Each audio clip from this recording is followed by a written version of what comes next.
Bueno, uno me conoce. Miguel Ángel Carmen, especialista en contratación pública e independiente, asesor de empresas públicas y privadas, con más de 15 años de experiencia en contratación pública. Bueno, mi nombre es Jorge Román, soy gerente del sector gobierno de Corporación SAPI, Sociedad Data, y un periodo más o menos de actividad parecido a Miguel. Yo 17 años en la empresa, pero en este sector 13 años, 14 años. Ok.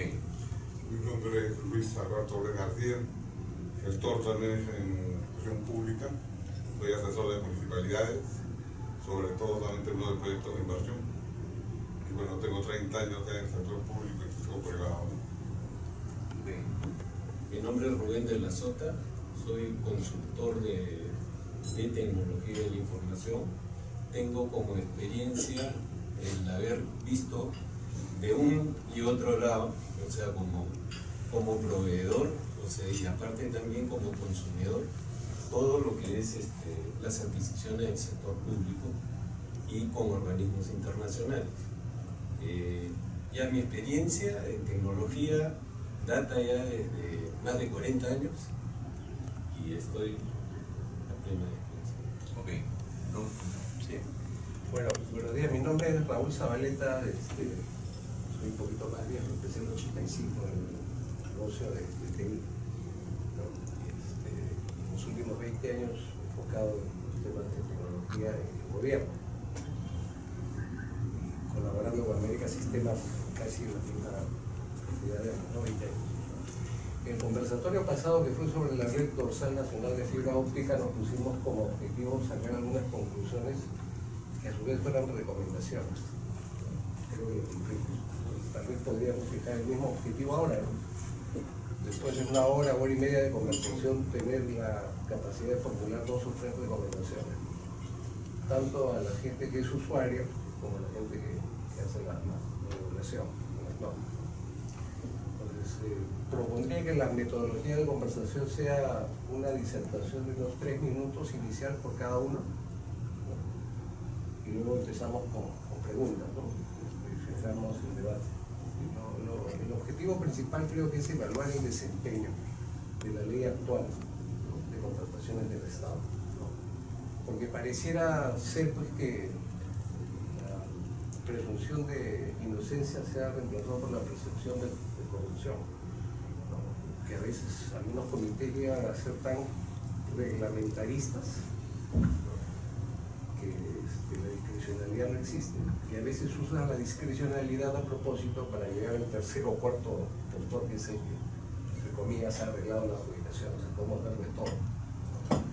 Si se le da más espacio o discrecionalidad a los funcionarios, sabemos que básicamente van a caer en corrupción, ¿no? Un claro ejemplo es lo que ha pasado recientemente con los Juegos Panamericanos, ¿no? Que los sistemas de contratación fueron diferentes, no había contacto en ningún momento, es más, incluso requirió la renuncia de algunas personas que tuvieron reuniones con proveedores. Es un claro ejemplo que se pueden hacer contrataciones de proyectos complejos, grandes, varios a la vez, ¿no? En otros plazos. También conocemos de casos que tienen pues, una estrategia que incluye blindaje hasta el final del OCE. En unos casos de la... Entonces, si les parece, hacemos esa metodología. Empezamos con una disertación de 3 minutos, ¿no? Y ahí vamos tomando la palabra en el sentido inverso de quien empezó, ¿no? Pero básicamente es evaluar el desempeño de esta ley, ¿no? De su reglamento, evaluar un poco las acciones, actitudes de las personas que contratan y los que evalúan. Finalmente puede llegar a algunas recomendaciones, ¿les parece? Claro, de acuerdo. Empezamos contigo, Miguel Ángel.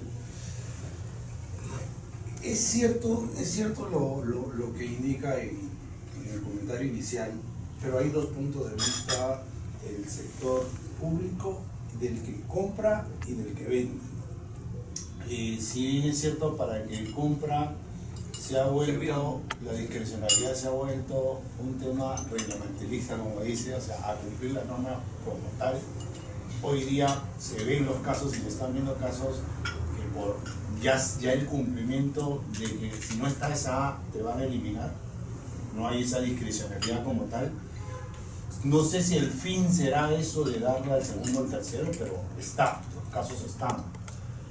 Sin embargo, también como vendedores o como proveedores del Estado, tenemos que entender un poco la norma y cuál es el fin de la norma.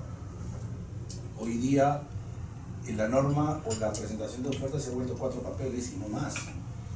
Y se ha vuelto para la firma del contrato los siguientes papeles para poder verificar. Sin embargo, hay un nexo que sí me sorprende, que es la famosa burocracia, ¿no? Se establece la verificación posterior al momento de firma del contrato, pero también Contraloría hace fiscalización posterior al que ya hizo fiscalización posterior. O sea, no hace, como sé que no va a hacer bien su trabajo, yo Contraloría también lo tengo que hacer. O sea, ya hay 2 trabajos juntos realizados, ¿no? Entonces, yo creo que la norma como tal está agilizando un poco el proceso. Hay un cierto temor sobre los funcionarios de esa discrecionalidad de interpretación, y hay una responsabilidad de nosotros como proveedores de entender la norma, de leer la norma y de tener cuidado. Lo hablábamos con César temprano. Parece que nosotros hacemos lo menos posible, no hacemos lo máximo posible. ¿Qué te quiero decir? La norma nos pide el documento, pero la norma no nos dice que nosotros, la norma no dice yo te voy a verificar el documento. Uno como proveedor debe verificar ese documento como tal, debe verificar qué existe atrás del documento, debe verificar qué existe atrás del plazo, función que te dice el documento como tal. Esa obligación es del proveedor. Hoy en día vemos muchas sanciones porque esas obligaciones no las hemos cumplido adecuadamente. No sé si por ser nosotros como proveedores sanos en salud, no sé si es inocencia o no interpretar adecuadamente la norma. Hay excesos como todo, sí hay excesos como todo. La norma es muy rígida hoy día y vemos grandes compañías ya sancionadas.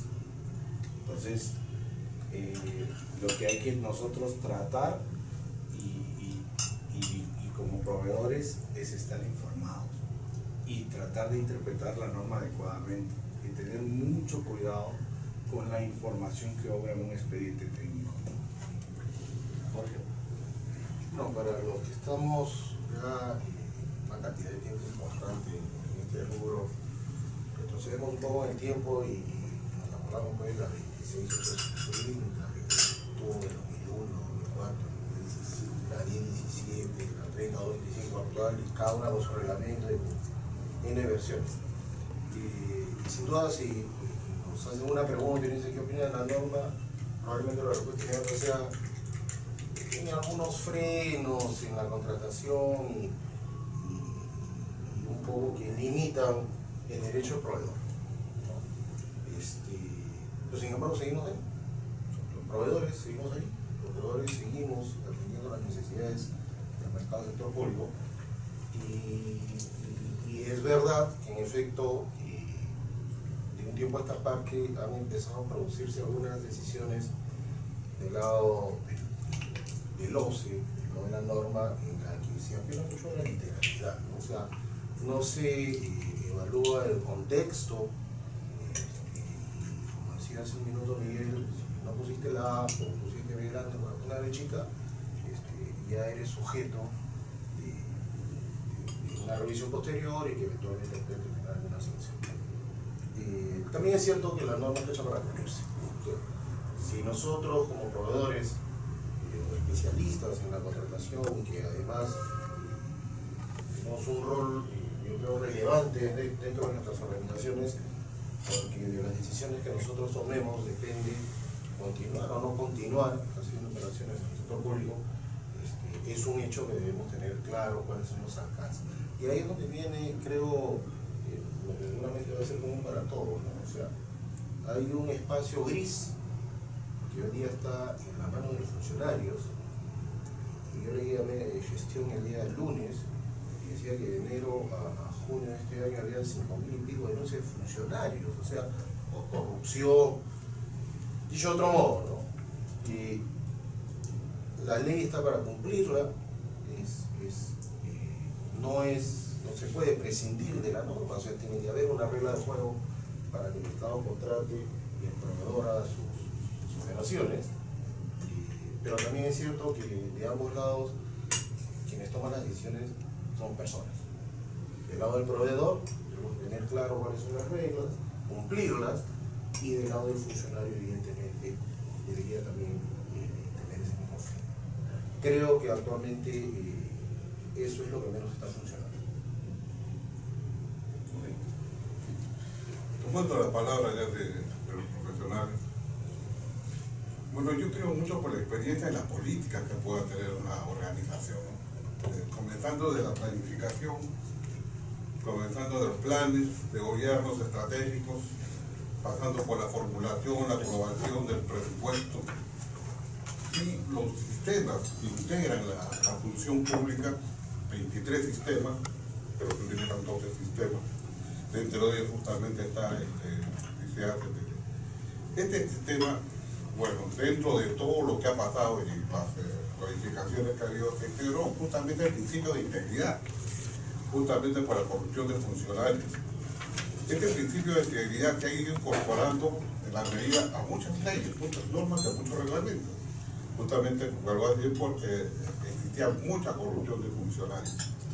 Entonces, a veces la corrupción del funcionario es por acción o por omisión, porque no conoce la gestión pública.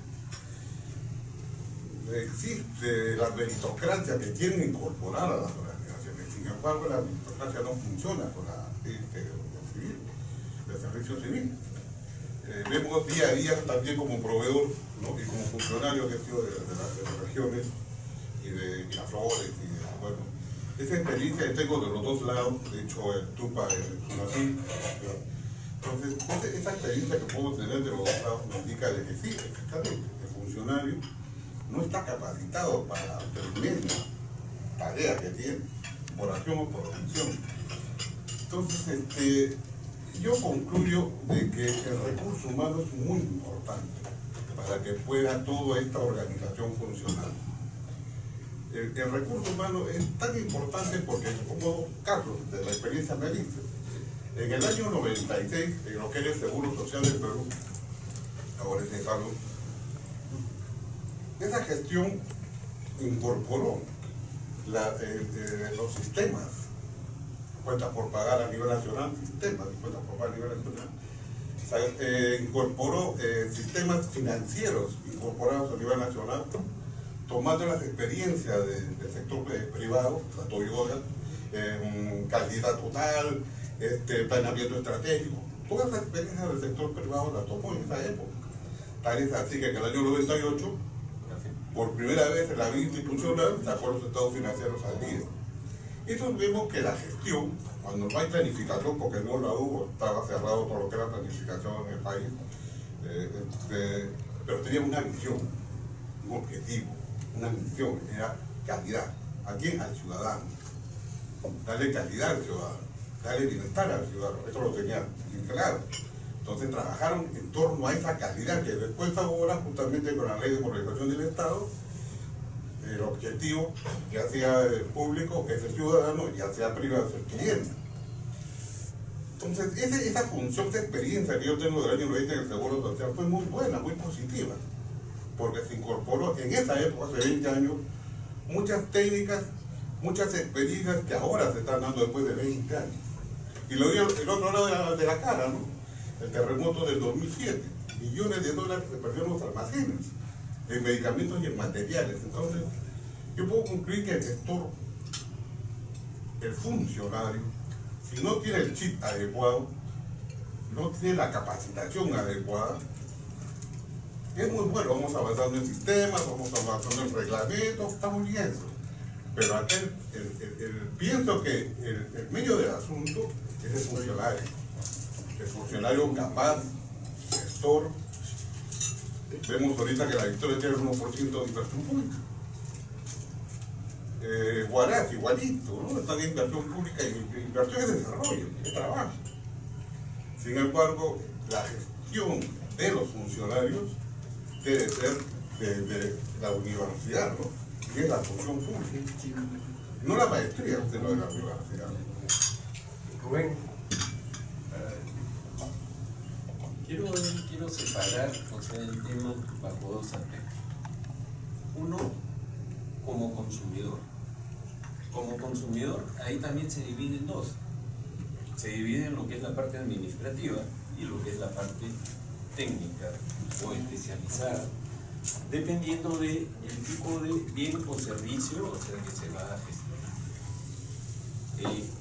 Y eso lo relaciono ¿a qué? Lo relaciono hacia la planificación que deben de tener, o sea, todas las instituciones dentro del sector público.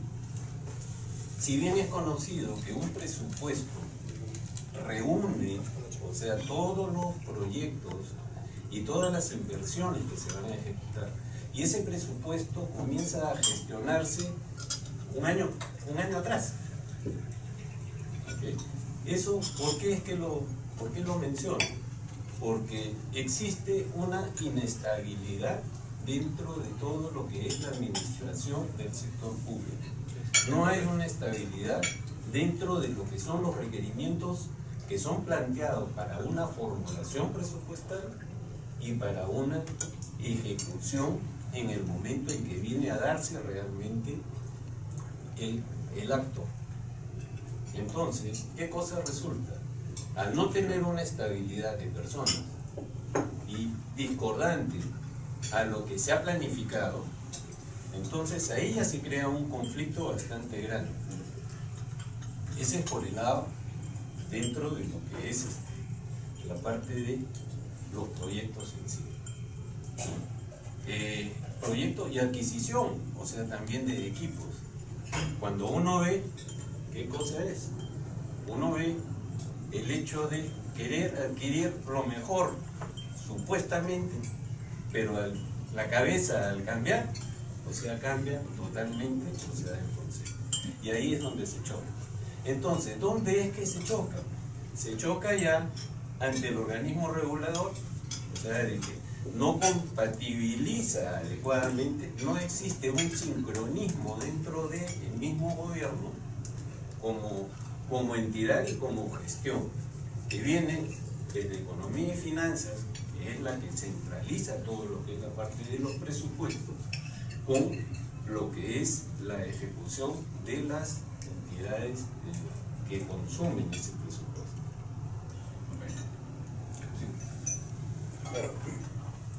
Bueno, tengo la percepción que hasta este momento los cuatro coinciden en que la norma no es el problema, que los reglamentos no es el problema, que hay que cumplirlos, ¿no? Y eso me lleva a una reflexión. Hay bases estandarizadas. Ahora es más fácil presentar propuestas. Es cierto, ¿no? Y la fiscalización que se ve hacia los documentos en dos etapas posteriores también es algo saludable, ¿no?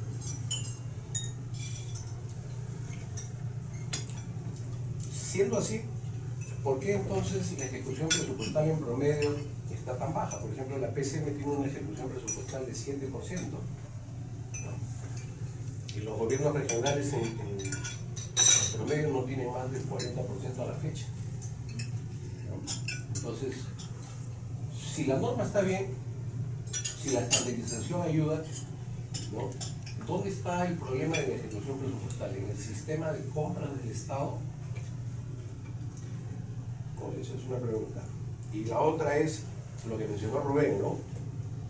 Si el sistema está bien, si la norma está bien, ¿no? Si los proveedores, a pesar de la rigidez, continuamos presentando propuestas porque el Estado es el principal comprador, ¿por qué entonces, entre que aparece la necesidad y se obtiene la conformidad del proyecto, del bien, del servicio, pueden pasar hasta 3 años o más, ¿no? Y ya caímos en la obsolescencia tecnológica. Lo que tuve como necesidad de especificaciones técnicas, hoy en 3 años probablemente ya terminó su ciclo de vida real, ¿no? Entonces me gustaría una reflexión sobre ese tema, ¿no? El sistema está bien, la reglamentación está bien, pero sin embargo tenemos todos problemas, ejecución presupuestal y plazos largos. Todo comienza el circuito de un plan. Cambia el Estado, los diferentes niveles de gobierno, nacional, regional, local, cambia el plan. Ese plan se tiene que adecuar a la nueva gestión, pero la economía, por ejemplo, ya tiene como 20 años y está en un buen rumbo. El problema es que hay de que cambian el rumbo, cada gestión trata de cambiar el rumbo en algunas políticas del Estado. Yo me siento en un gobierno local. ¿Qué pasa con el gobierno local? Viene con un plan de gobierno, los lineamientos se adecúan a ese plan de gobierno, generalmente son 4, seguridad ciudadana, salud, educación, ambiente, pero hay otros, por ejemplo, turismo, que no lo tienen algunos de este tipo. Pues yo entro con un plan de gobierno, pero para hacer un plan y para hacer un presupuesto que responda a ese plan. Y hacer mi cuadro de necesidades que responda a ese plan. Y la ejecución del presupuesto que responda a ese plan. Y ahí ya viene la parte de los proyectos, vienen servicios, la evaluación del proyecto. Pero si yo no lo tengo claro, ¿no? ¿Qué es lo que voy a gastar en mi programación presupuestal? Mi formulación presupuestal, si no lo tengo, ¿qué voy a gastar? El tiempo pasa y el cargar de la política dice, no puedo ejecutar este proyecto porque no tengo mi plan. Yo he querido salud, y acá hay un montón de proyectos que no dicen salud, ahí dicen educación, pero yo he dicho salud y es mi plan de gobierno a los ciudadanos. No lo hagas. Entonces, el gasto, un poco que, en el caso de inversiones, se comienza a congelar. Y comienzan a ejecutar los proyectos que sí lo hicieron en la gestión anterior. Esta mala programación del presupuesto, esta mala formulación del presupuesto, es la que conlleva justamente al problema que tenemos todos los gobiernos, tanto regionales como locales, y en el Estado. Pero todo se define ahí en lo que se podría hacer siempre y cuando, y vuelvo a reincidir, hubiera un funcionario que hiciera una buena programación, una buena formulación del presupuesto, una buena ejecución, porque las normas están correctas y van a seguir mejorando. Pero por más que mejore el sistema, por más que mejore el reglamento, si el funcionario no sabe hacer un buen plan de gobierno, un buen presupuesto, entonces esto va a seguir. No vamos a poder gastar, porque el alcalde va a decir no gastes. Esto no es mi plan. Y cuando ellos rindan cuenta, ¿qué le voy a decir al ciudadano? Que ese no es mi plan. Entonces yo creo que todo pasa primero por una buena planificación y no tenemos una cultura planificadora. Los profesionales no tienen una cultura planificadora. Es más, los profesionales ya de 60, 70 años más o menos nunca lo tuvieron, nunca lo hicieron con un plan. Para el CIAF es algo pero problemático porque nunca manejaron un CIAF. Pero cuando comenzó a transparentarse la política económica, las políticas, entonces dijeron un momentito. Ahora sí tienen que rendir cuentas. Entonces, para los funcionarios de 70, 80 años no tenían planificador. Es muy importante que los funcionarios tengan esa política planificadora, porque si no tienen un plan, nunca puede ser una acción ni un objetivo, ¿no? Te quiero contar una experiencia y para ahondar un poco lo que dice, ¿no? Estaba en una reunión de alta dirección de un ministerio y el ministerio tenía, me acuerdo, 120 millones para gastar y tenían los proyectos y el de presupuesto decía sí, ok, gastémoslo, ok, ¿cuáles son los proyectos? Estos, ok, ¿está en el plan? ¿Tiene el código tal? ¿Lo pusiste con el código tal? No, entonces no hay. Oye, ¿y le asignaste el código tal? No sabes cómo era la impotencia de no poder invertir porque no se había hecho correctamente con el plan. Es tan importante el tema del presupuesto, es tan importante esa parte del plan, porque la necesidad como tal en el Estado existe, el dinero está, pero si no se hizo el plan presupuestario, no lo vas a hacer. Así es, así de sencillo. Ahí viene la otra parte, esa es la parte del plan, la parte del presupuesto, la parte del código, la parte de la ENIC, la parte de preinversión. E inclusive te cuento otra anécdota. Hoy en día se habla todos sabemos de la forma de compras que hizo el Estado del... se me salió el nombre. Que hizo el Ministerio de Economía y Finanzas, el Invierta P. Para comprar a través del Invierta P hay que tener un comprador especial, una persona que sea adecuada para comprar. Si no tienes ese comprador, no puedes comprar. O sea, no puedes gastar. Ok, el Invierta P te define todo un criterio. Perfil, todo. Cumples todo el criterio. Lanzas el proyecto. Oye, el que va a hacer film no está. Tienes que sacar un proceso para contratar al que va a hacer film. Y su proceso demora 3-4 meses más. De ahí viene la otra parte.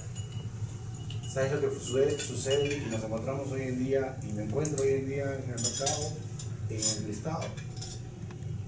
Profesionales que lastimosamente sienten temor al hacer el requerimiento técnico mínimo. Y es un temor, no sé si basado en desconocimiento o basado en responsabilidad, porque no saben si colocar la A, la B o la C. Entonces dicen, mejor le doy la responsabilidad al tercero. Y no saco nada, o mejor no saco nada. Esas son las 4 cosas que yo he detectado y les puedo contar que he visto sobre el tema de por qué no se está contando. Porque no Yo quisiera regresar al tema inicial. Y yo creo que la afirmación de decir que la norma está muy bien no es esencialmente correcta. Yo entendería que la norma debe converger 2 aspectos, ¿no? Que se pueda transparentar a través de esta política, de esta regla de juego, el uso del fondo público, y del otro lado, la norma debería ser un facilitador, una herramienta facilitadora para que sean transacciones suficientes. Yo creo que eso no se está cumpliendo. Y también voy a regresar a algunos ejemplos que ustedes mismos han publicado en la revista, ¿no? Un proceso en el Ministerio de Educación por el cual el país termina pagando 20 y pico millones de soles más por un documento, por una línea. Mi caso personal, o sea, mi caso de empresa, yo resulto suspendido de contratar con el Estado por un periodo determinado de tiempo porque evidentemente no accedo a pagar una multa de más de $1 millón, originada eventualmente porque no seguía al pie de la letra los pasos de una subcontratación de 90.000 soles, con el cual yo no le causé ningún perjuicio a la entidad. El ejercicio, la operación se dio porque tenía que darse, no lo podía hacer yo porque era un servicio de mensajería y para eso tiene que tener ciertas autorizaciones. Entonces, para hacer la corta, ¿no? Subcontrato un servicio de 90.000 soles, una licitación de 70 millones de soles, y luego resultó ser multado por 3,5 millones de soles, mi socio y yo, o sea, 7 millones de soles la multa. Y en su defecto, si no la pago, pues te suspendo. Y te suspendo 6 meses. O sea, ¿dónde dice o cómo se establece que sean 6, que sean 2, que sea 1, que sean 10? Ahí entramos en terreno nuevamente de la discrecionalidad, ¿no? Hay una sala, un puesto por un tribunal donde los señores, repito, que apelan a la literalidad de los temas, no se estudia, no se analiza, no se escucha literalmente al proveedor en su defensa. Uno no va a las audiencias, eventualmente es porque uno las ha solicitado, pero aparentemente en algunas ocasiones ya tienen sus decisiones tomadas. Y yo creo que parte de la poca evolución de la inversión hoy es porque muchos proveedores estamos repensando nuestra estrategia de contratar con el Estado, porque una mala decisión no solo te va a llevar pues a no contratar con el Estado, probablemente Corporación SAP que tiene 35 años, nosotros podemos soportar un periodo de tiempo sin hacerlo, pero muchas otras empresas no, lo que conversábamos un poco más temprano, ¿no? O sea, muchas empresas que han desaparecido, y eso que supone familias sin trabajo, y entonces entramos a una suerte de una mala decisión. Yo sigo pensando meollo del asunto está en las personas. Rubén. No quita nada de cierto, o sea, lo que manifiesta, ¿no? Pero también yo creo de que quiero unir ambos aspectos. Yo vengo de una experiencia, o sea, cuando fui invitado por la OPS, algo lo comentamos, o sea, telefónicamente, ¿no? Cuando estaba de gerente de organización y sistemas en el IPS, ahora ya desaparecido. ¿Qué cosa? Me invitaron a un congreso de informática en la seguridad social. Estamos hablando de 1991-92, en Venezuela, en Caracas. En la cual participaron, o sea, países, o sea, como México, Bolivia, Venezuela, Perú, o sea, Ecuador, ¿no? Todos los que están representados, o sea, latinoamericanos, por la Panamericano, por la OPS. Entonces, algo que me impactó cuando conversé con el gerente de tecnología del IMSS, que es el Instituto Mexicano de Seguridad Social. Me pareció una experiencia muy buena, o sea, en cuanto a lo que es la parte de planificación, la parte de calidad. ¿A qué cosa se dirigía esto? Ellos venían bajo el gobierno del PRI. Si bien cada periodo cambiaban, o sea, el presidente, pero sí mantenían lo que eran las políticas de Estado. Esas políticas de Estado que se daban en el tiempo. Entonces, ¿alineadas a qué? Alineadas a lo que era la planificación. ¿Okay? Pero en todo lo que era adquisiciones, hacían concursos una vez al año. Eso no quitaba de que las adjudicaciones que tenían que hacer, las podían hacer en forma durante todo el año. ¿Okay? Pero ¿en qué cosa estaba centrado esto? En que un concurso lo ganaba uno, no. Lo ganaban dos, no. Lo ganaban tres. Pero los porcentajes eran los que variaban. A uno le daban el más alto porcentaje por haber conseguido la mayor representatividad. ¿Okay? Estamos hablando de un 70%. Al segundo le daban un 20% y al tercero le daban un 10%. Esa adjudicación que le daban, por ejemplo, vamos a adquirir computadoras.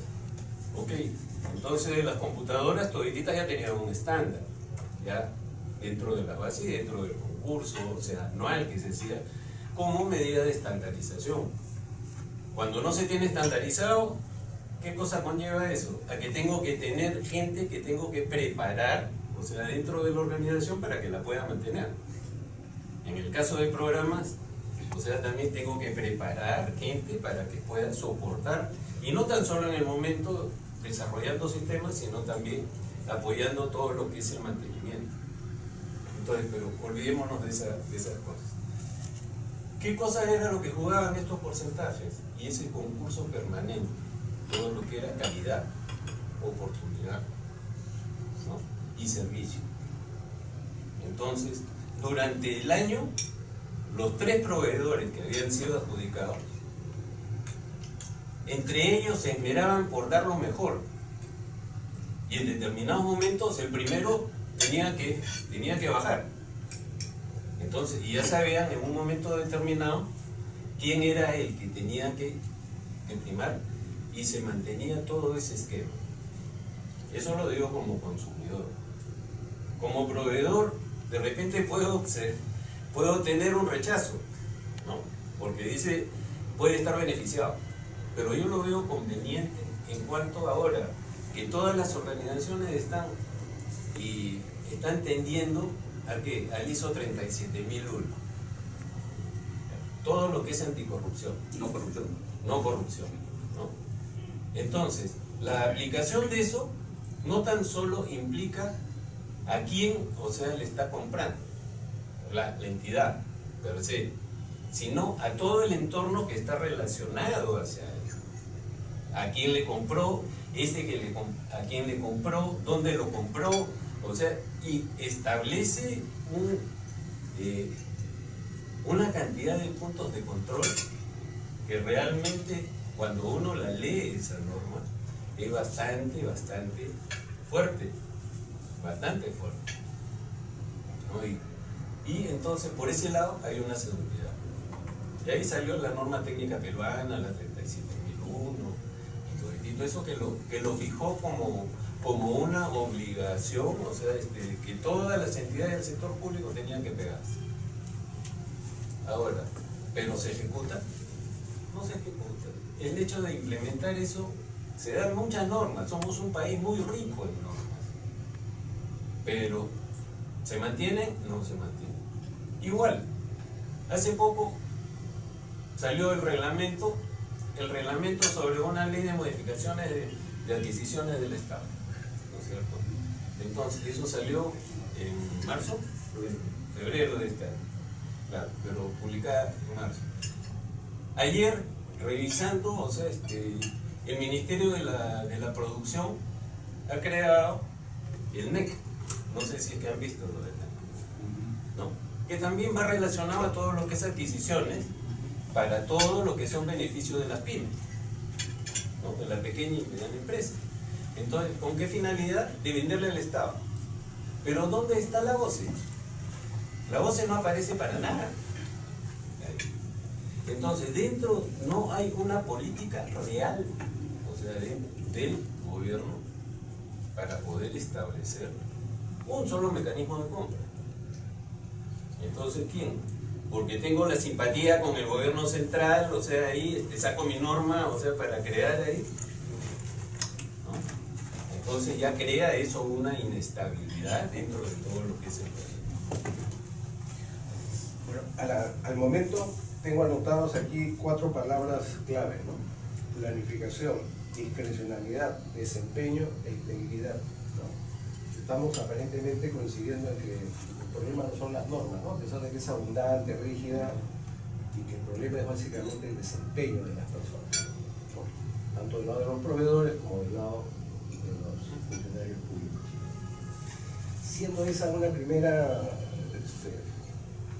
frase de consenso, les pregunto, ¿no? ¿Qué opinan de la fiscalización concurrente?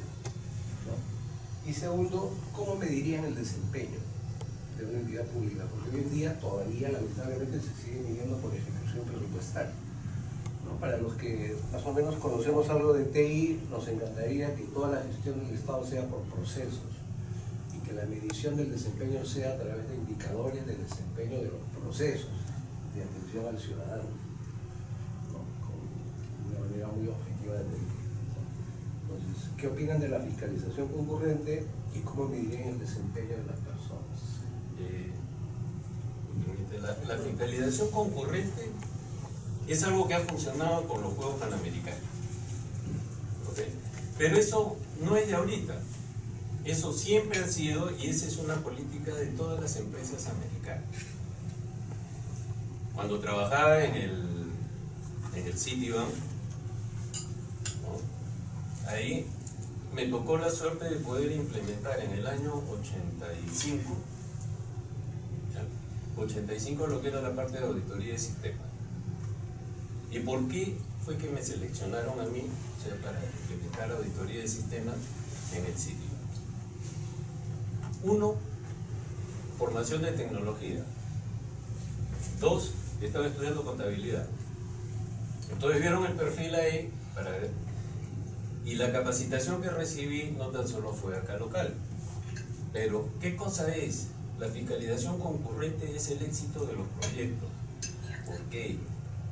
Porque cuando uno comienza a desarrollar y desde las especificaciones tiene, o sea, ahí a la auditoría, puede identificar cualquier tipo de desviación y ahí puede corregir muchos problemas.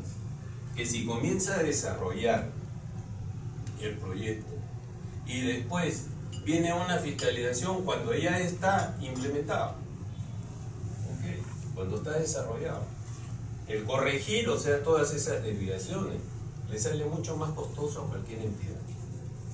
Eso es algo que en la Contraloría General de la República se intentó establecer con quién, con Fuad Curi.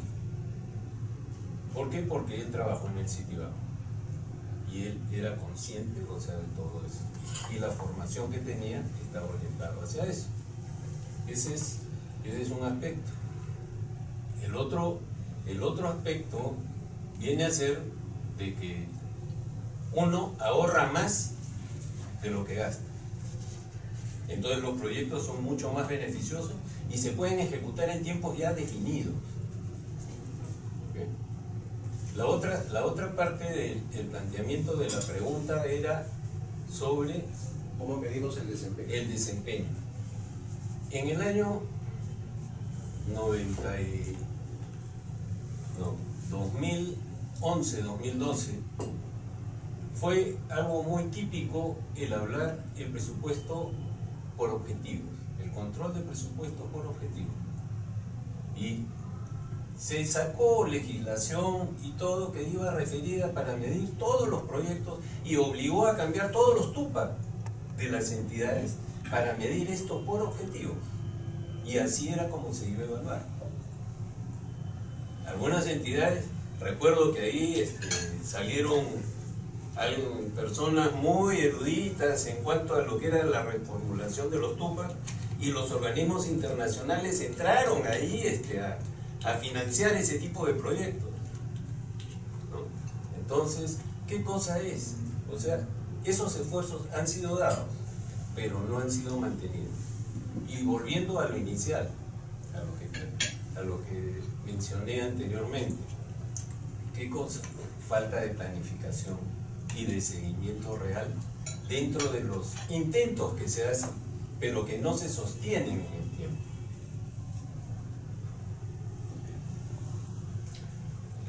A ver, yo voy a retroceder un poquito más. Voy a iniciar con fiscalización concurrente primero, de todo lo que hemos hablado y de la definición inicial, que es el tema de las personas, que después nos va a llevar al desempeño. ¿Dónde se forman las personas de contratación pública? ¿Dónde te enseñan en contratación pública? ¿Dónde está la especialidad de contratación pública? Hace mucho tiempo hablábamos nosotros en un evento, me acuerdo que hace 2 normas anteriores, y decía, la norma nos está llevando a formar especialistas donde no hay universidades, porque no hay universidades para formarlos. Hoy en día los que estamos formados acá, y como lo está explicando Rubén, somos de pura experiencia. Entonces, si voy a hacer fiscalización concurrente, ahí voy con el otro tema, y me voy a salir de contratación pública y me voy a ir al tema informático. ¿Dónde está la interoperabilidad del Estado? Yo hago fiscalización y le pregunto a Renier, pero como no tiene toda la base de datos Renier, tengo que ir a preguntar a la SUNAT, tengo que ir a preguntar a SUNAT. Es otro tema ya que no. Sí, entonces no hay una interoperabilidad en los sistemas del Estado para yo poder hacer una fiscalización correcta. El tema de desempeño. ¿Cómo mido el desempeño? Y ahí mencionaste un tema, al ciudadano. Como servicios al ciudadano, es difícil medir el desempeño de un abogado con un gerente, o es igual. Es difícil medir el desempeño de una clínica o de un ministerio. Es distinto medir el desempeño. Esas son políticas de Estado que estamos hablando que no se han definido adecuadamente. Sí hay ratios que nos han dicho que el ratio general y todo, para el ratio general es el ratio económico y ya está. Por eso yo mido el desempeño. Y hay ratio y eficiencia económica. Pero no hay una correcta medición de desempeño por especialidades como tal. Y en el tema de contratación pública, como tal, no hay una especialidad que alguien me diga soy ingeniero en contratación pública o soy técnico en la contratación pública. ¿Dónde está esa carrera? Desde ahí, ese es el punto de partida para el meollo del asunto en general.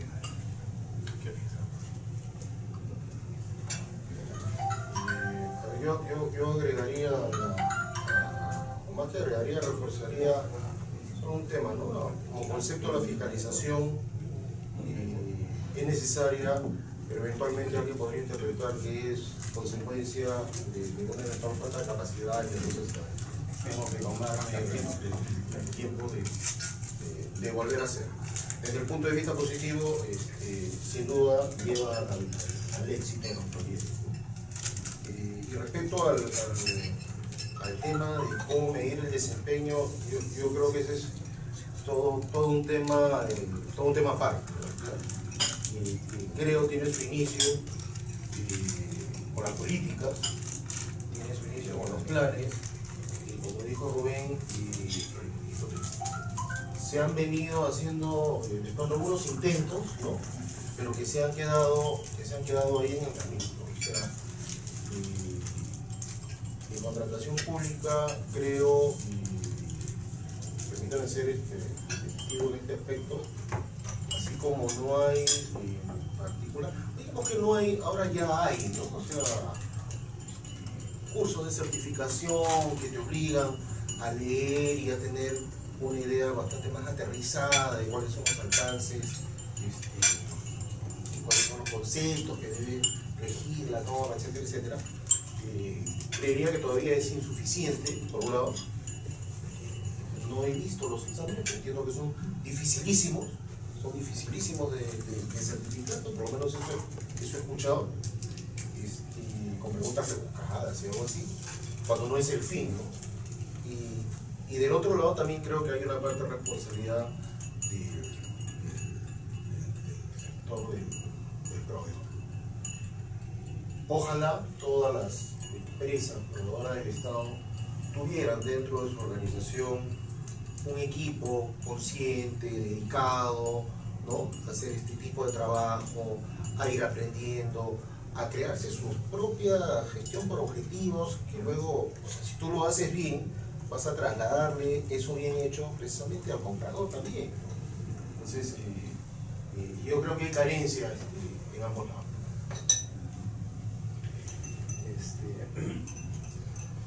Así como hay una escuela nacional.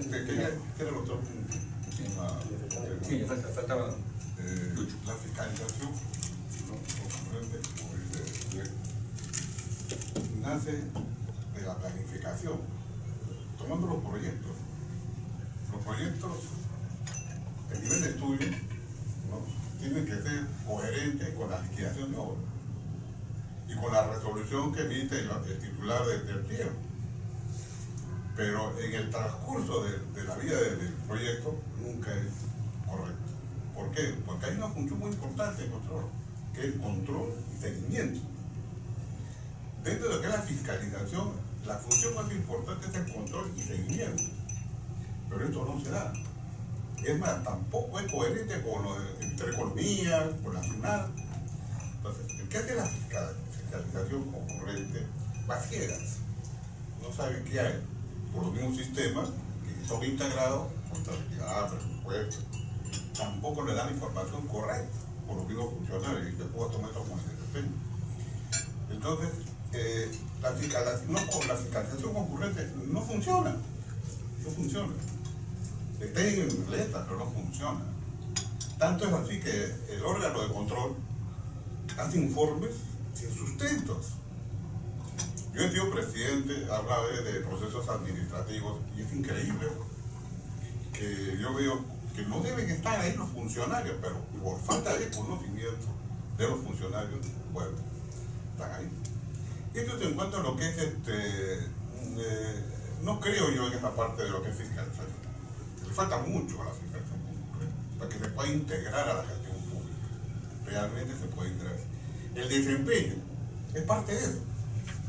Es parte de eso. Si el desempeño de un funcionario, llámese presupuesto, ¿no? Tiene la eficiencia, la eficacia, y ahí tiene los indicadores de los estados financieros también, liquidez, pruebas, etcétera, etcétera, que son mediciones que se puede llevar, seguimiento y control.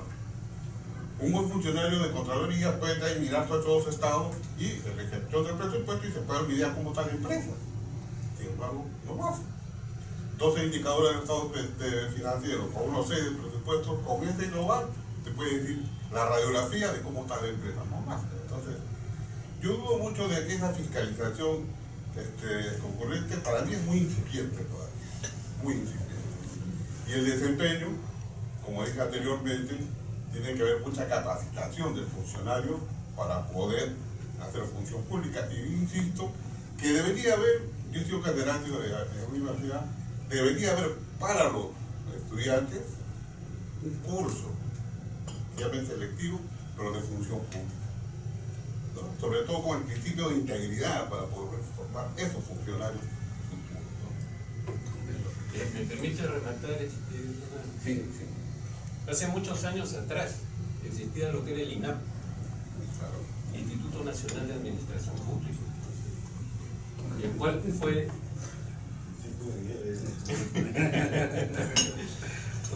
Pero el control concurrente se da con qué? No tan solo con un seguimiento, o sea, de alguien que te audita, sino también de una autodeclaración de compromisos que uno tiene que cumplir. Voy a poner un ejemplo muy simple, que lo aplicábamos nosotros. ¿Qué cosa dice? Yo, área de caja, tiene que hacer su arqueo de caja semanalmente. ¿Okay? Entonces tiene que cuadrar, o sea, ahí declaro haciendo mi control. Yo, o sea, no auditoría, no es que me siguen. Yo declaro de que he hecho arqueo de caja y que está bien. En determinado momento viene auditoría o quien controla o quien supervisa y le hace un arqueo de caja. ¿Y qué cosa resulta? De que ahí no está bien. Entonces, ¿qué cosa? Ha infringido y él mismo había declarado de que estaba bien. Entonces, ¿qué cosa es? El control uno lo tiene que mantener, ¿no?, en forma declarativa y también en forma de seguimiento. Eso es lo que es un control concurrente total. Acá, en el sector público, no existe.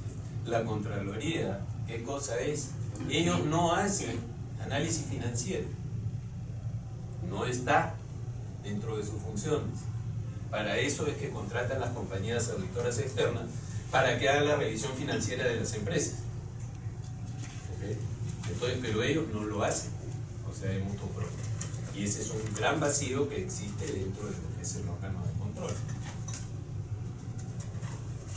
Ya. Bueno, a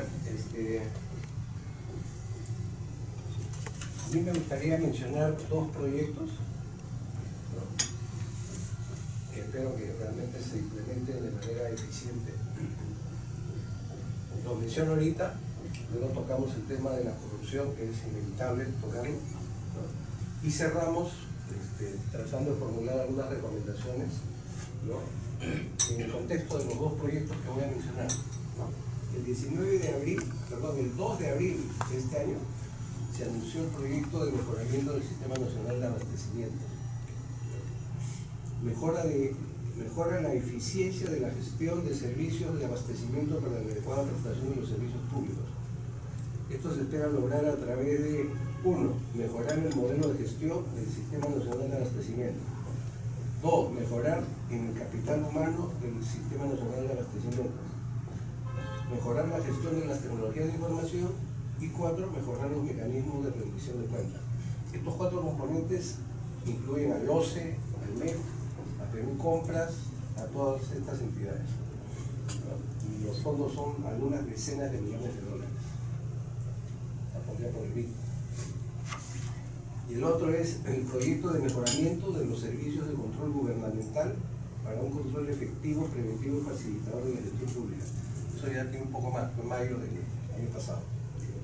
También los componentes, ¿no?, obviamente es a la Contraloría General de la República. Mejora del modelo de gestión y la estructura organizacional y de recursos humanos. Segundo componente, ampliación de las capacidades de interoperabilidad y de uso de herramientas tecnológicas. Tercero, fortalecimiento de las capacidades de auditoría simultánea, de auditoría de desempeño y de gestión de riesgos de fraude y de corrupción en la auditoría y en el control. Y el cuarto componente, mejora de la infraestructura para los servicios de control. Entonces, plata hay, voluntad política hay, ¿no? Nos resultaría interesante si podemos nosotros formular recomendaciones efectivas. Para abordar el tema de la corrupción, quisiera contar un caso, ¿no? Una entidad grande, pública. Yo estaba presentando una propuesta. Finalmente quedamos 2 competidores. Ahí la leyenda urbana dice que a los otros 2 los aceptaron para que no se presentaran. Entonces quedamos 2. La propuesta que yo presenté obtuvo menor puntaje. Décima, ¿no? Y se optó por pedir la propuesta del competidor que había ganado. Se le revisó completamente y uno de los contratos que había presentado para acreditar la experiencia estaba con pulmón negro, todo el título, tachado, ¿no? Por cláusula de confidencialidad. O sea, no se sabía qué decía. Entonces, cuando se presenta el reclamo, se llevó la consulta a la Casa Matriz y la Casa Matriz autorizó la carta fianza para la implementación. Entonces, fuimos con la carta fianza y se la muestra. Mira, lo que has hecho está mal. Hagan lo que quieran. Ya estamos vigilados hasta el tribunal del OCE, que no ha garantizado un estudio de abogados.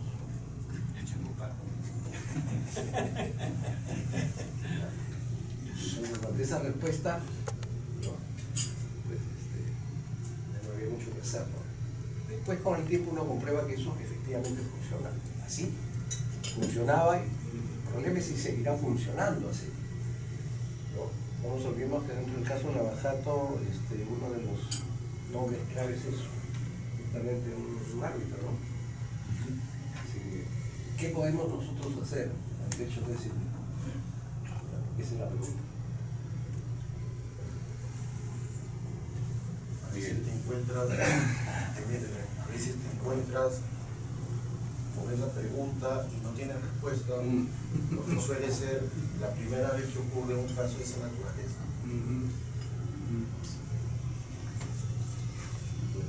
Eventualmente hay una recomendación que yo siempre hago, y es que solo el grito de la ley y el reglamento no es suficiente para asumir que uno está en capacidad de constatar cuál está.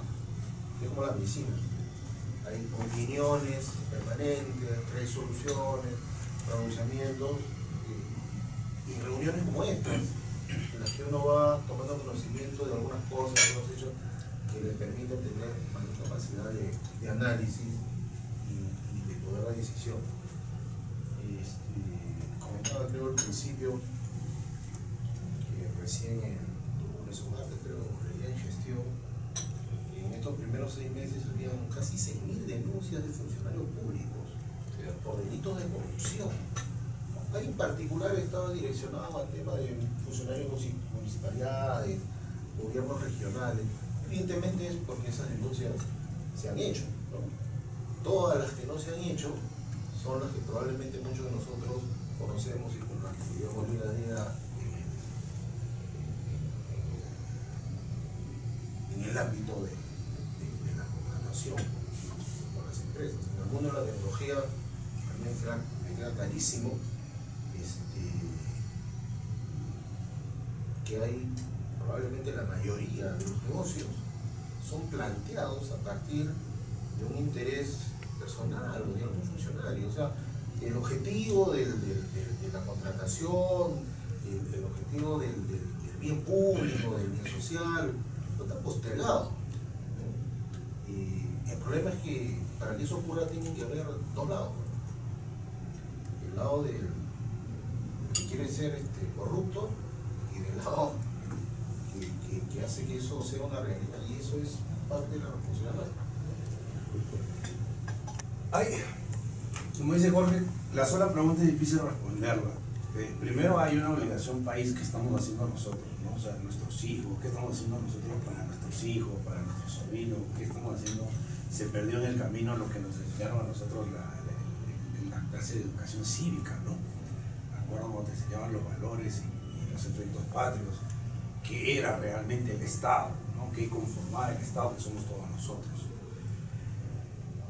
Cuando llegas a trabajar y a hacer un poco de contratación pública, lastimosamente sí te encuentras con personas que perdieron esos valores o que perdieron esos principios. Lastimosamente y personalmente te voy a decir que desde ya nunca he trabajado de esa forma, pero yo discrepo con el tema de que eso se podría evitar. Yo te aseguro que con una buena asesoría, ese negocio donde estaba tachado el contrato, tú lo podrías ganar, porque la norma te lo permite. Si tú tienes una buena asesoría y una buena interpretación de la norma, te lo permite. Una vez me encontré y te encuentro con la experiencia que llegó un director de tecnología a no querer dar conformidad a una solución, porque decía que ahí había habido corrupción. Él decía, esta solución cuesta 5 soles y me la han vendido a 10 soles. Acá ha habido corrupción. Y no quiere dar conformidad. Y encontró un tema técnico y dijo, mira, por ejemplo, acá yo he pedido 6 licencias y ellos me han dado un pack con 6 licencias. Yo no he pedido un pack, yo he pedido 6 licencias. O sea, lo más absurdo del momento, que llevó a un arbitraje. Obviamente lo ganamos. Pero esas interpretaciones y discrepancias de personas, nuevamente volvemos al tema de personas, ¿no? El tema de corrupción, netamente de personas, netamente de principios y valores.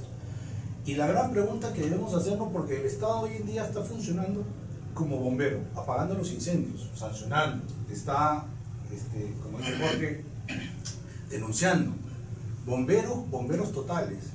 Pero ¿qué estamos haciendo para adelante? ¿Qué estamos haciendo para nuestros hijos? ¿Qué estamos haciendo para que los nuevos funcionarios, para los nuevos técnicos que se están preparando no lleguen a eso? Lo único que estamos gestionando es temor, pero no estamos gestionando educación. Justamente como que todo parte de la educación en un país. Si hay una buena educación, hay una buena cultura, y eso explica principios y valores.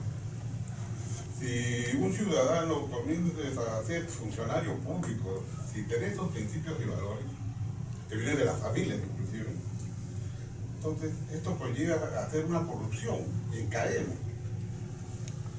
Yo creo mucho en la educación, ¿no?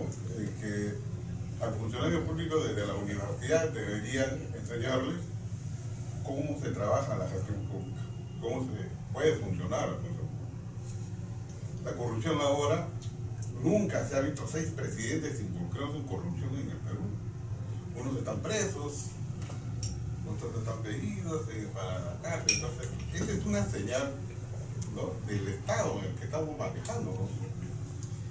Y si las instituciones no funcionan, los técnicos no lo van a hacer tampoco. Porque los técnicos están dentro de los sistemas y dentro de las políticas del Estado. Entonces, yo estoy muy convencido de que para que el país pueda cambiar, y ojalá el presupuesto de este año, creo que ha sido el 25-30% para educación, o 20%, debería incorporar más recursos para educación. Esta generación quizás ya no lo pueda ver, las otras que vienen sí, hay que pensar en las generaciones que vienen, incorporando programas para que puedan mejorar los ciudadanos y bueno, la cosa política pueda mejorar. Rubén, ¿algo que comentar? Sí. Hay un tema ahí que es muy importante en base al segundo proyecto que mencionaste. Grandes líneas maestras, o sea, mencionadas para reformar en sí la Contraloría. Si hacemos una mirada retrospectiva en cuanto a los gobiernos, entonces, de la Contraloría, podemos ver de que existen proyectos de reforma de la Contraloría desde el tiempo de los 90 y así progresivamente. Si se revisan todos los gobiernos del BID, del Banco Mundial, de la GTZ, de infinidad de organizaciones, yo lo que puedo decirles es de que allá en la Contraloría, que también es una entidad en la cual he trabajado y he sido asesor del Contralor, después gerente de proyectos y gerente de sistemas, encontramos al momento ejecutándose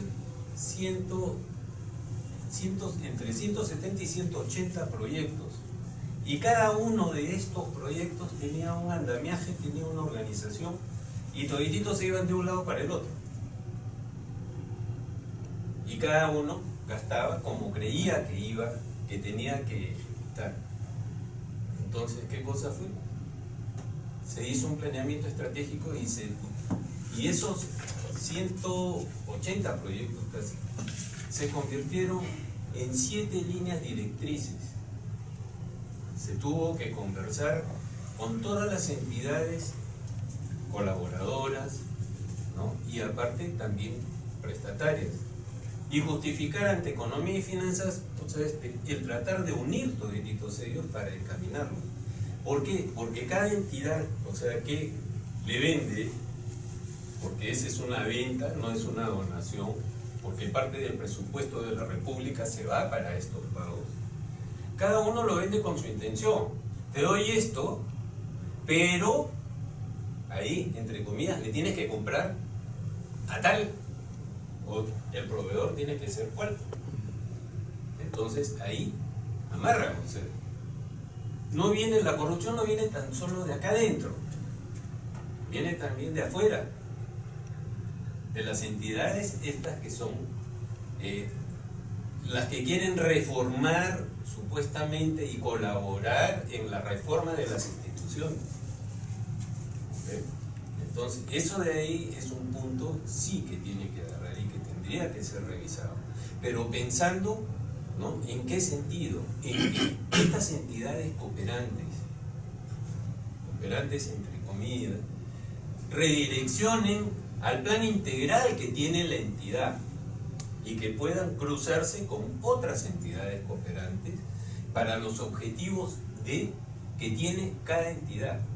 En este caso, o sea, la Contraloría, que ahorita está bienvenida menos, pero sin embargo escuchaba ayer al presidente de la entidad esta de reconstrucción, ¿no?, que se iba a reunir por hoy día con el Contralor para evaluar, porque habían firmado un convenio, o sea, de seguimiento de obras en forma concurrente. Y el seguimiento que hacen es nada más que el papel. No hacen seguimiento financiero, no hacen nada de eso, sino contable, nada que ver. Ahí automáticamente, y eso lo podemos ver dentro de los mismos perfiles, o sea, de los auditores que tienen. Sí, ¿tú querías mencionar? Sí, quería, bueno, que vamos a entrar a la etapa de recomendaciones. Te faltó una persona, Sergio Marfut, gerente de gobierno de Incomex. Bueno, se disculpa y me dice, quiere poner 2 puntos que quizás ayuden. A favor, el sistema de convenio marco ha mejorado muchísimo en varios aspectos que los proveedores del Estado venían reclamando. Por mejorar, tipo de cambio. Si los productos son importados, deberíamos contemplar un sistema de ajuste por tipo de cambio que proteja los intereses del proveedor. B. Multiusuario. La plataforma es monousuario actualmente. Debería existir la posibilidad de que sea multiusuario, pues en empresas grandes esto genera problemas en el uso de la plataforma. Y C. Protección de proveedores ante morosidad de entidades. La entidad Perú Compras ni OCE protegen al proveedor. No obligan a la entidad a pagar intereses, por ejemplo. Solo protegen a la entidad. Aplican sanciones a los proveedores. OCE debería cumplir funciones de ente regulador en ambos sentidos, con el objetivo de que las controversias se resuelvan en una sola entidad, facilitando administrativamente los procesos. es lo que dice Marful. Ok. Si yo tuviera que resumir la hora que tenemos de conversación, diría que los sistemas no son el problema, que las normas y reglamentos no son el problema. Hay que enfocarse en las personas y por lo tanto sus capacidades y sus valores. ¿No? ¿Están de acuerdo con esa frase? Porque los sistemas mejoran, el funcionario mejora. Es por eso que yo titularía, perdón, se perdieron los principios y valores en los procesos de compra del Estado. Entonces, necesitamos así como hay una escuela nacional de control, o el RENIR también tiene su escuela, o aduanas tiene su el OCE debería tenerlo. Seguro, yo creo que sí. Entonces pasamos a la etapa de formular recomendaciones. Yo creo que para hacerlas efectivas, les pediría a cada uno que formule 2 recomendaciones fraseadas como les gustaría que se publiquen. Y después de eso ya hacemos un conjunto de recomendaciones de consenso. ¿Les parece? Anotamos estas. ¿Qué dices, Miguel? 2 recomendaciones fraseadas.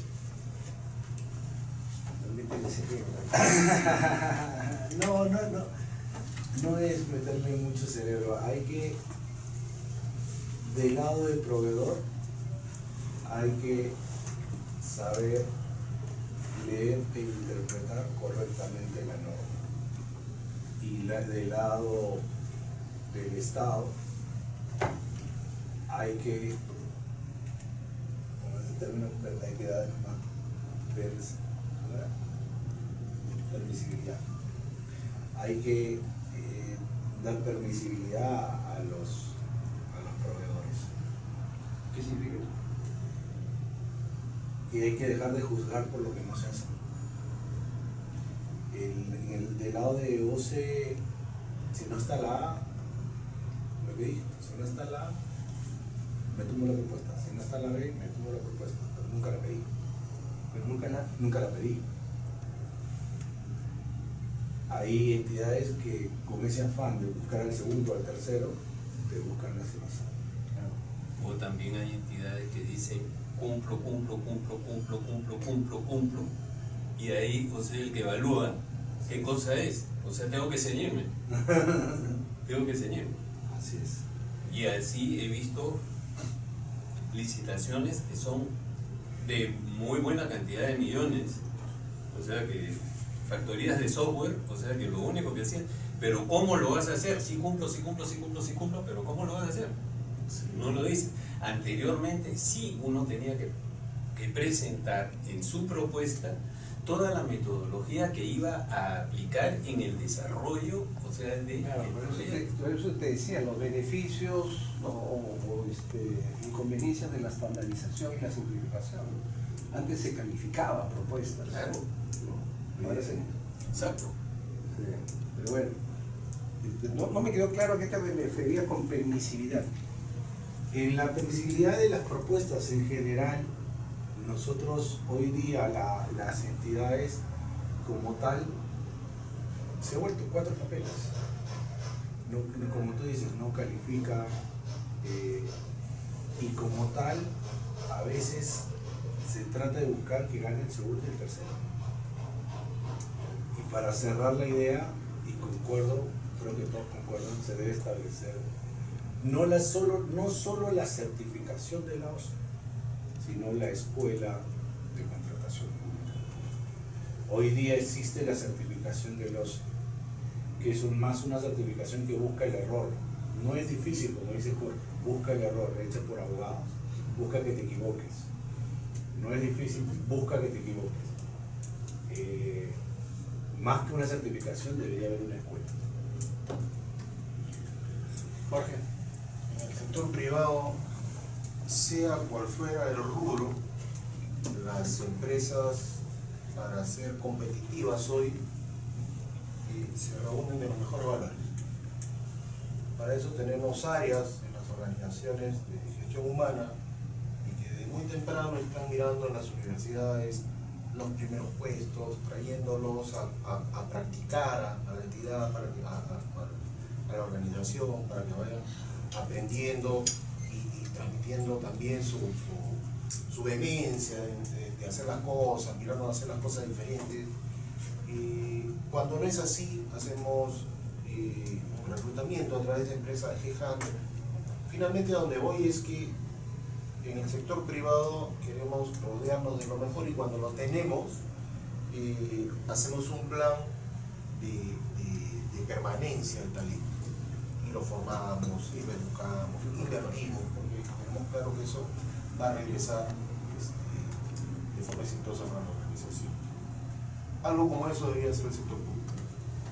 O sea, creo que todos coincidimos en que hay una escasez, una carencia de formación del profesional, del funcionario público, y en el momento en el que el Estado define una política, no sé si a través de servir o a través de algún nuevo organismo, si el Estado tuviera esa visión de formación de sus funcionarios, yo creo que hoy estaríamos preocupándonos por otro tema, porque creo que coincidimos todos en el tema del fondo, en el caso particular de las contrataciones alrededor de la falta de capacidad funcional.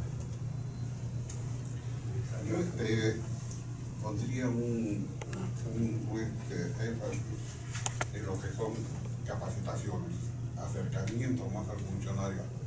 Hablemos del interior del país, ¿no? En el interior del país la capacitación, talleres, debería ser mejorar y fortalecer el caso de la ley, porque no llega.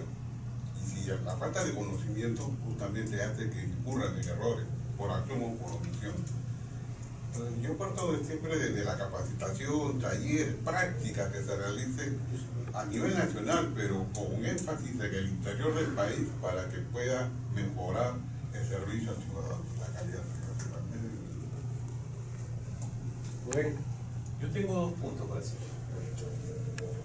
Uno es alinear los objetivos de las entidades con las políticas a largo plazo del país. Eso yo creo que es fundamental. Ahí se resume mucho, o sea, lo que es la continuidad y la definición de grandes proyectos que son trascendentales y de que a veces no pueden ejecutarse ni en un mediano ni en un largo plazo, que son de larguísimo. Entonces, eso unido ¿con qué? Con el control concurrente, para poder tomar las medidas de corrección en el caso se presenten desviaciones al momento de la ejecución. Ese es uno. Y 2, caer dentro de lo que es el sector público. El sector público en sí está disminuido y está bienvenido a menos. ¿Por qué? Porque no tiene staff. No tiene staff permanente a quien se pueda agarrar y a quien se pueda formar. Si vemos lo que son las planillas de las instituciones del sector público, ¿cuántos son los nombrados? Ni el 5%. ¿Y eso viene desde cuándo? Eso viene desde los años 90. ¿Y qué cosa es completada con qué? Con personal que no es estable, o que es CAS, o que son de servicios y de terceros. Entonces, no hay una verdadera formación. Si hablamos de formación, teníamos que hablar de una reestructuración del gobierno en sí y de lo que es el desarrollo de lo que es la carrera pública. Se creó Servir, pero Servir a la actualidad no ha avanzado ni un 10% de lo que debería haber avanzado de acuerdo a la planificación. ¿Por qué? Porque los grandes sindicatos de los ministerios y del sector público, o sea, son los que boicotean y boicotean eso. Y ese personal, me ha tocado vivirlo en determinadas entidades del sector público, están ahí y son como las vedettes, porque les tienen que poner el uniforme, les tienen que dar todas las bollerías, que son los que llegan sí a la hora, no hacen nada, no se les puede entregar nada porque no se les puede exigir nada. Y eso de ahí, ¿qué cosa? Ese es el verdadero sector público que existe, pero que no produce. Entonces, ¿cómo se va a capacitar? ¿Cómo se va a formar? Si es que no vemos desde la estructura agarrar y lampear y hacer buenos cimientos y formar realmente, o sea, todo lo que es la organización estatal. Hay una que quisiera agregar ahí. Es muy importante la capacitación, pero yo estamos en regiones y verdad que casi la mayoría no tiene banda ancha. Entonces la información que pueda llegar o ella quieran cumplir con la transmisión, no la hacen. No lo hacen en línea, demoran 2, 3 días, es decir, es todo desfasado. No solamente el Lima está muy bien, pero cada provincia y la ley es nacional, no se integra. No sé, porque la ley dice, ya pongan, pues mándalo, transmite, no se puede, no hay ley, no hay luz. Entonces el Estado es algo integral que tiene que hacer esto, ¿no? Ustedes no saben de eso, sino yo cuando llegué puse banda ancha, porque era necesaria la comunicación, necesaria la información. Habló con el presidente regional, se realizó la banda ancha, pero he estado en provincias, en regiones, donde los hospitales tampoco llegan. Tienen ahí sus chefs, todo, pero ahí está. Entonces, no es solamente en Lima en lo que es, sino el problema está afuera. Porque cuando el presupuesto integra, cuando se hace el gasto integral, toda la nación. Entonces, hay muchos que no se incorporan. Cuando presentan el presupuesto, dicen que está a nivel, todo el Perú es mentira. Hay muchos gobiernos locales que no pudieron entregar. Entonces, que ha habido 2 proyectos fallidos, el CIAP-2, ¿no? Para reemplazar tecnológicamente el que está, y otro para hacer la parte ya de ejecución presupuestal, porque el que hay es para la planificación, ¿no? La asignación de partidas. Y esos 2 proyectos fallidos terminaron en nada, a pesar de que... Grandes pugnas dentro del mismo Ministerio de Economía y Finanzas, uno es la dirección de contabilidad y otro es la de presupuesto. Cada uno quería sacar, o sea, su sistema. Y un fondo de... Esto es integral. Claro. Uno saca el otro. Van las contrataciones. ¿Y eso viene desde cuándo el CEAF? El CEAF viene desde el año 86. 96. Un último comentario de nuestra parte antes de que César cierre el desayuno. El acuerdo de gobierno a gobierno de Perú y Gran Bretaña es el que originó pues esta gestión de los patrocinios, ¿no? Y el mismo gobierno británico es el que ha asesorado, ¿no?, al gobierno peruano para la formulación del Plan Nacional de Infraestructura para la Competitividad, con una metodología para la priorización de proyectos. Es interesante el documento, ¿no?, de 112 páginas. Y ahí se ponen 52 proyectos priorizados de infraestructura de todo tipo, que incluyen o implican 118.000 millones de soles en los próximos 5 años. ¿Cómo los gestionamos? Es la pregunta final. Continuará. Ahí retrocedes a los panamericanos, ¿no? O sea, al final se hizo los panamericanos, estamos con un evento que se hizo y tuvo todo el éxito en las fechas que debía estar. Pero de ahí que viene hacia adelante para los panamericanos, para toda esa infraestructura, estamos preparados para gestionar toda esa infraestructura, hay los presupuestos de mantenimiento de esa infraestructura, hay los comités, hay planeamiento para tal, o es necesario entregárselo bajo convenio a las entidades privadas, es la gran pregunta. Si bien es cierto, hay mucho apoyo de afuera y se pueden hacer casos de éxito con el gobierno de Gran Bretaña, como país no estamos preparados para poder gestionarnos. El Estado es el peor administrador hoy en día que existe, ¿no? Entonces hay mucho por hacer, sí. El mismo caso de no tener una selección de básquet porque no tenemos una federación como tal establecida, ¿no? O sea, ahí te vas en los sinsabores de los panamericanos, que es un efecto país, no es un efecto de una persona o de otra, es un efecto país, y es un efecto de planeamiento.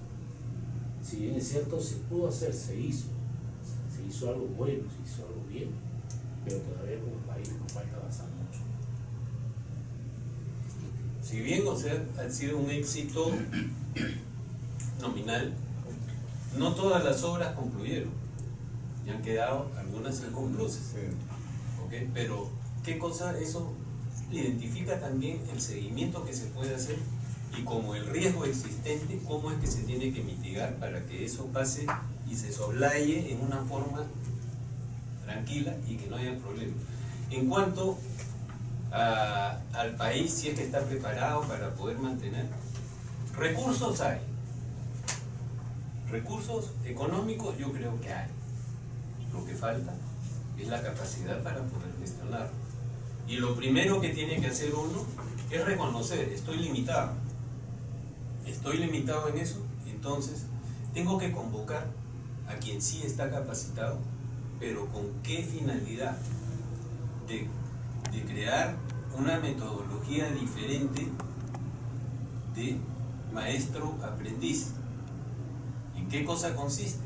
De que el maestro va enseñándole a ¿quiénes? A los profesionales, como se decía, a todos los que pueden brillar, o sea, o destacar por determinada actividad, sea dentro de la formación, para poder seguir hacia adelante y con ese cambio de cultura poder ya en un momento determinado, así como la mujer nos da de lactar, o sea, al bebé, ¿no? Llegar el momento del destete para poder seguir ya adelante.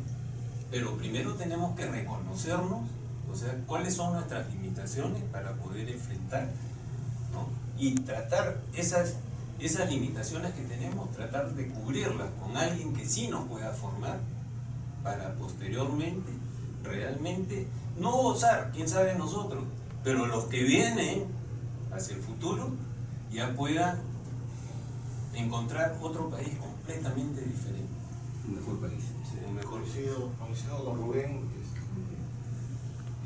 Yo creo que en principio como Estado debemos reconocer nuestra falta de capacidad para hacer ciertas cosas.